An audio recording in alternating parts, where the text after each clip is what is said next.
তো জয় শ্রীরাম বন্ধুরা, চলে আসছি নতুন একটা ভিডিও নিয়ে। তো তারপরে আমি আজকে সকাল সকাল পুজো টুজো দিয়ে বেরোয় গেছি সেই দোকানে। আজকে আবার আমার 2 নম্বর দিন ছিল দোকানের। তো তারপরে দোকানে যাওয়ার পরে আমার মামা দেখো পাগলা শুধু এসে চাবি ফাবি না নিয়ে চলে আইছে। তারপরে এসে দেখো কন্দে এন্দে চোরের মতন দোকানে ঢুকছি। এটুই আমি দেখলাম কাজ তো করতে হবে, এখন একটু মটরটা আর চাউমিনের জলটা আমি বসাই দিলাম, বসাই দিয়ে এইদিকে আবার এসে ময়দাটা ছেনিয়ে নিলাম, বুঝছো বন্ধুরা। ময়দাটা ছেনিয়ে নিয়ে তারপরে আবার কী করতে হবে, আজকে আবার মুগলাই তরকারি রাঁধতে হবে। তো ক্যাম্বালি রাঁধি দেখো ফার্স্টে কটা জিরিয়ে ভেজে নিলাম, বুঝছো।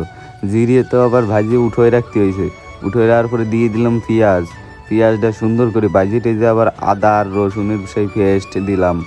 দেওয়ার পর একটু জল দিয়ে ভালো করে নড়া দিলাম, নড়াই টড়াই লঙ্কার গুঁড়ো টুড়ো, মিট মশলা, চিকেন মশলা, আরও কত ধরনের বাল ঝাল মশলা দিয়ে টিয়ে সুন্দর করে নাড়লাম। ও আবার একটু টমেটো দিয়েছিলাম, দিয়ে এটা এখন আলুটা দিয়ে দিয়েছি। আলুটা ভালো করে কষাই নিছি, ঠিক আছে। কষাই এখন এই মটরটা ওর মধ্যে ডালিয়ে দেবো।